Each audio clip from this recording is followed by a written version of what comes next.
Welcome to the weekly MindSweep number 223, What's on My Mind? Tolerance. The magnifying glass doesn't lie.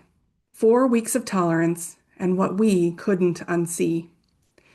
There's a moment in every curated conversation where someone says a thing and our room falls silent.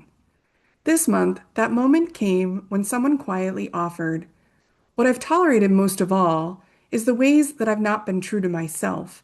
And in practicing that, it allowed me to tolerate a lot of other things, when in reality, I get to choose. The room went still in a way that it does when something lands too accurately to argue with. That's what happens after 4 weeks of focusing on tolerance.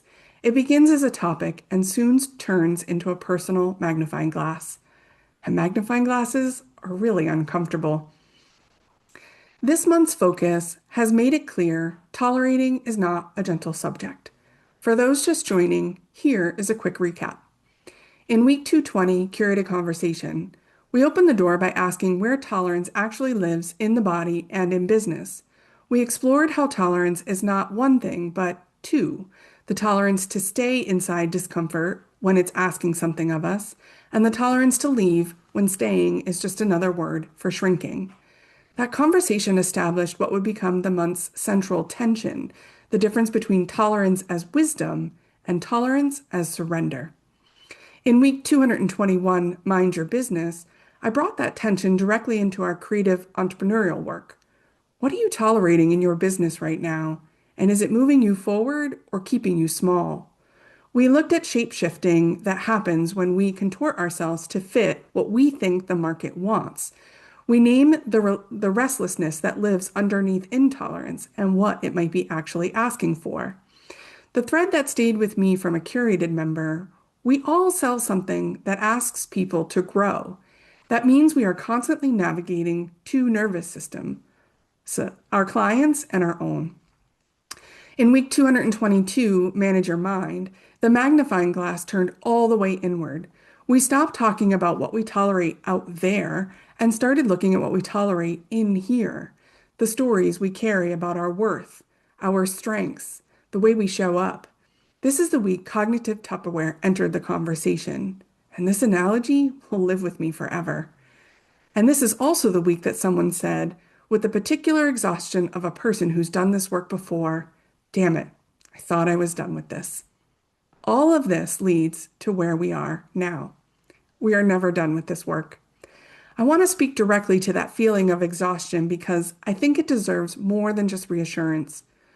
Over 4 years and 223 weeks, our community has explored 46 topics together, like perspective, choice, trust, ego, capacity, boundaries, shame, belonging, value, intuition, resistance, and now tolerance. Every month, without exception, I notice how these topics keep finding each other. Tolerance came up during our talks about resistance. Resistance was the part of our work on intuition. Intuition was woven into our discussion about value. None of these ideas stand alone. They're all rooms in the same house, and that house is you. The group said it themselves this month. I thought I was done with this, but also in the same breath, I need the reminders. I cannot hear them enough. This is not a failure of growth. This is what growth actually looks like from the inside. Your brain doesn't update its operating system once and move on. It updates through repetition, through revisiting, through the slow accumulation of new experiences that gradually replace the grooves worn down by old ones. The fact that tolerance keeps showing up is not evidence that you haven't done the work. It's evidence that the work is alive, and we've been building this path together for 4 years. We didn't start April thinking we'd spend the month staring at ourselves. We started by talking about the tolerance it takes to stay in the discomfort of creativity and the tolerance required to walk away when something no longer serves. That felt manageable. Then the magnifying glass got closer. By week 3, our focus shifted from what we tolerate in our businesses and relationships to what we tolerate within ourselves, the stories we carry about our self-worth, our strengths, the way we show up, and whether any of it matters. The stories we've been quietly agreeing to for decades without ever signing that contract. You cannot unsee what the magnifying glass shows you. What became clear this month is that for most of what we tolerate on the outside starts inside us. The difficult client, the underpriced offer, the situations where we make ourselves smaller. None of that begins outside. It starts with a story we chose to believe, often a long time ago, and usually before we knew better.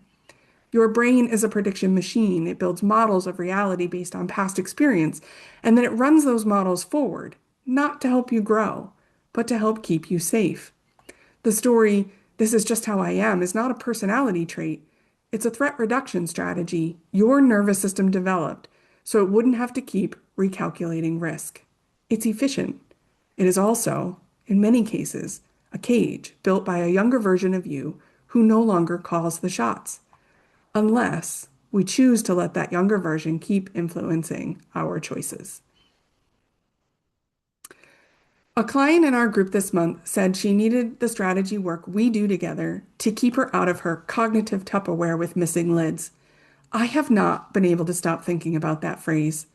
Cognitive Tupperware is where we put things we've half processed, the realizations we had but we didn't sit with long enough, the patterns we noticed but filed away before we finished reading them. We stack them in the back of the refrigerator of our minds, and because the lids don't fit, nothing stays contained. It leaks into how we price our work. It leaks into the clients we say yes to. It leaks into the Monday morning dread that has absolutely nothing to do with a Monday. The real work isn't about adding more containers. It's about going back to what we've already stored and dealing with it. Damn it, someone said. I thought I was done with this. That is perhaps the most honest thing you can say about personal growth as a creative entrepreneur. You are never done with the themes.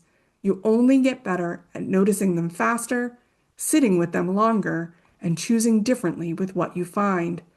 Tolerance isn't a problem to fix, but a signal to notice and a practice to refine.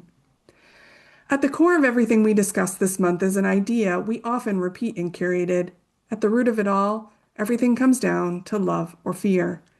I believe that's true, and I think it has a direct application to how we run our businesses. Every time we underprice our work, we are acting out of fear. Fear of rejection, fear of being seen as too much, or fear that our worth depends on what someone else will pay. When we take on a client that our gut says no to, we're dealing with fear of scarcity. When we say, "this is just how I'm wired," and stop asking questions, we're protecting ourselves from the discomfort of what we find if we look deeper. Fear is not the enemy. Fear is data. Fear is telling us where to pay attention. The problem is not that fear shows up. The problem is when we mistake fear for fact. There's also a kind of tolerance that isn't about giving in. It's about something closer to wisdom. Our group talked about this last week when someone mentioned becoming a crone, a word that in older traditions meant not a loss, but a new beginning. She's a woman who's lived long enough to know which battles are hers and which she can let go. She's earned the right to be careful with her energy, even if her younger self might have called it selfish. That's what's on my mind. There's a difference between tolerating everything because you haven't decided what matters to you and choosing, with intention and clarity, what deserves your full attention and what doesn't. The first is exhaustion. The second is authority. The path from one to the other goes straight through the magnifying glass. You have to be willing to look more than once and not in a hurried way. The looking is the work. What I watched this month in our curated group was a room full of women doing exactly that, letting go of the things that were scaring the shit out of them, sitting with the discomfort of realizing that the stories about their worth were not facts, asking, some of them out loud for the first time, what do I actually want for me? That last question is deceptively simple. It sounds like self-care, but it's actually an act of courage, because answering honestly means you can't pretend you don't know anymore. This month, I'm holding on to a few things I don't want to lose. Embodying something is different than thinking about it. You can understand the concept of self-trust with your whole intellectual mind, and still not trust yourself when the invoice needs to go out or the boundary needs to be spoken. The gap between knowing and embodying is not a failure of intelligence. It's a gap that only closes through practice, through repetition, through letting the experience live in your body long enough that your nervous system stops bracing. That's what I'm choosing. Courage, again and again, until my choices become my evidence. The magnifier offers clarity. May we dare to keep looking, to keep questioning, and to move forward with intention, knowing that each step is the work and the way home to ourselves. Non-attachment and curiosity are not passive. They're the most active choices available to us. This is the discipline and devotion that will move you forward to keep looking, to keep choosing with intention, and to meet what arises with an open mind. This is how the work continues, alive, spiraling forward, shaping who you become. Tolerance is not an endpoint. It's an invitation to stay awake. Carry that with you into every conversation and every choice this month and beyond. When I can see data as just data, a client who didn't respond, a post that didn't work, a conversation that went wrong, without making it about my worth, I create space, space that allows something new to come in. And finally, what if I choose to do this as a playful experiment? Someone asked this question near the end of our last session, almost as an afterthought, but it stayed with me because it holds something important. Play asks us to hold outcomes lightly. It asks us to be okay with not knowing what comes next and to stay in that uncertainty without rushing for answers. That's exactly where I find myself right now, at the end of the month full of tough questions, standing between what we've been working through and what is coming next. April has 5 months this year. That fifth Monday is something I've come to think of as a gift, a week that doesn't belong to our new topic yet, a week that belongs to the threshold itself.